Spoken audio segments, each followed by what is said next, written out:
Pakistan claims they shot down 5 aircrafts, 5-0. Their Prime Minister declared it in Pakistan. He goes to Turkey after the war is over, he says 6-0. He goes to United Nations, after a few days he makes it 7-0. And I don't know he has traveled after that or not, or what he said. So why this 5-0, 6-0, 7-0? You said this is a propaganda by Pakistan Army. No, sir. It's not a propaganda by Pakistan, it's a propaganda by weapons lobby. There was first time in the history 2 nuclear powers came to war with each other. If you don't count Kargil, which was a localized skirmish. First time in the history of the world, 2 nuclear powers came to war. There were Chinese weapons on Pakistani side, radars, aircrafts and guns, and there were American F-16s and all, and there were Turkish drones and all. On the Indian side, there were Indian weapon systems, there are joint venture weapon systems like BrahMos, there are Soviet-Russian weapon systems like S-400, and the French weapon systems like Rafales. Now, when these 2 blocks were fighting each other in real time, in real war, the whole world is observing who is going to be the winner. Any side which wins will get all the orders of the world order of the weapon systems of future. So the Chinese and Americans didn't want the India to be declared outright winner, so that their weapon orders don't dry out. So they came out with this bogie narrative of 5-0, 6-0, 7-0. And now calling who won, who lost. Who won, who lost. In olden days, there used to be territory captured, there used to be prisoners of war taken, like we took 93,000 prisoners in 71 in East Pakistan, now Bangladesh. We liberated whole of East Pakistan. The territory is in our hands, the prisoners are with us, so the winner is very clear. Now today, when no one crossed the border, how do you decide who won? No territory captured, no prisoners of war. Now I'll tell you who won.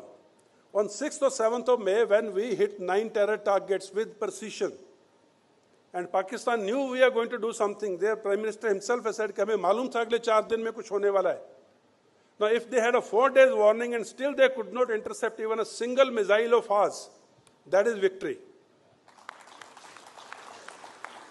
In Bahawalpur, you've seen the Masjid Subhanallah, you've seen the dome ruptured, you've seen the floor ruptured and the basement, the missile went into the basement and killed the Masood Azhar's relatives. We had the intelligence that they're sitting in the basement, which has got 2 layers on top. So we selected a weapon system which would breach the roof, which would breach the floor and go into the basement and explode. With the accuracy of 10 meters by 10 meters at that range, that is victory. When on 10th of May, they tried their level best to hit us for 4 days, they couldn't. And on 10th of May, when we hit the 11 air bases, with the aircraft standing on ground with inside the hangars, and they again could not intercept even a single missile of ours, that is victory.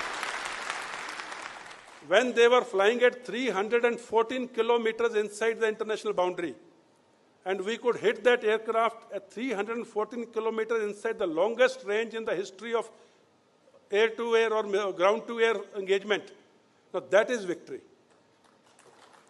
When we hit that aircraft at more than 300 kilometers, all their air bases are within 300 kilometers from the international boundary. Their pilots refused to fly. And then they went begging for a ceasefire to America and Saudi Arabia. We didn't accept it. We said it's a bilateral thing. We don't deal with the multilateral thing. Then at 3:35 p.m. on 10th of May, their Director General Military Operation, I've given all these details in the book, Operation Sindoor.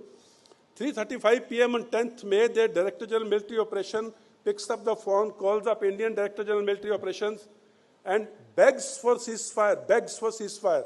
Now that is victory.